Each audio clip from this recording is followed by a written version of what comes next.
And he entered the synagogue again, and a man was there who had a withered hand. So they watched him closely, whether he would heal him on the Sabbath, so that they might accuse him. And he said to the man who had the withered hand, "Step forward.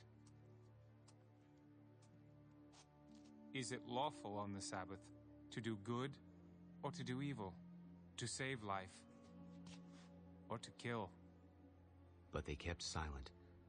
And when he had looked around at them with anger, being grieved by the hardness of their hearts, he said to the man, "Stretch out your hand."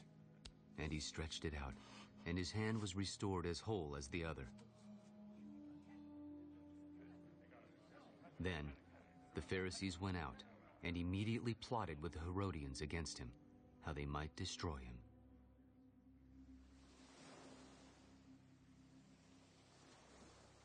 But Jesus withdrew with his disciples to the sea, and a great multitude from Galilee followed him, and from Judea, and Jerusalem, and Idumea, and beyond the Jordan, and those from Tyre and Sidon. A great multitude, when they heard how many things he was doing, came to him. So he told his disciples that a small boat should be kept ready for him because of the multitude, lest they should crush him. For he healed many, so that as many as had afflictions pressed about him to touch him. And the unclean spirits, whenever they saw him, fell down before him and cried out, "You are the Son of God." But he sternly warned them that they should not make him known. And he went up on the mountain, and called to him those he himself wanted, and they came to him. Then he appointed 12, that they might be with him, and that he might send them out to preach, and to have power to heal sicknesses, and to cast out demons. Simon, to whom he gave the name Peter, James the son of Zebedee, and John the brother of James, to whom he gave the name Boanerges, that is, sons of thunder, Andrew, Philip, Bartholomew, Matthew, Thomas, James the son of Alphaeus, Thaddeus, Simon the Canaanite, and Judas Iscariot, who also betrayed him.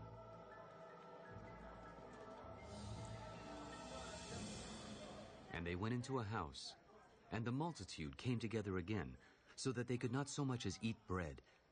But when his own people heard about this, they went out to lay hold of him, for they said, "He is out of his mind." And the scribes who came down from Jerusalem said, "He has Beelzebub. By the ruler of the demons, he casts out demons." So he called them to himself, and said to them in parables, How can Satan cast out Satan?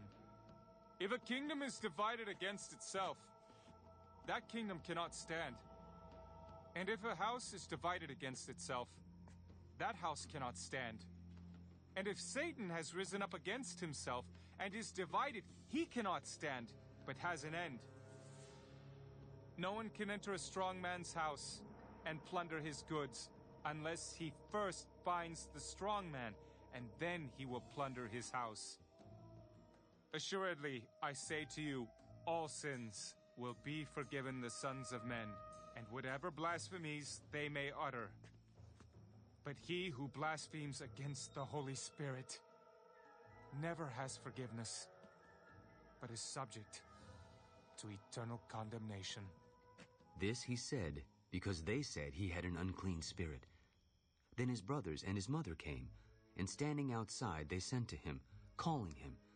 And a multitude was sitting around him, and they said to him, "Look, your mother and your brothers are outside seeking you." Who is my mother or my brothers? And he looked around in a circle at those who sat about him. Here are my mother and my brothers.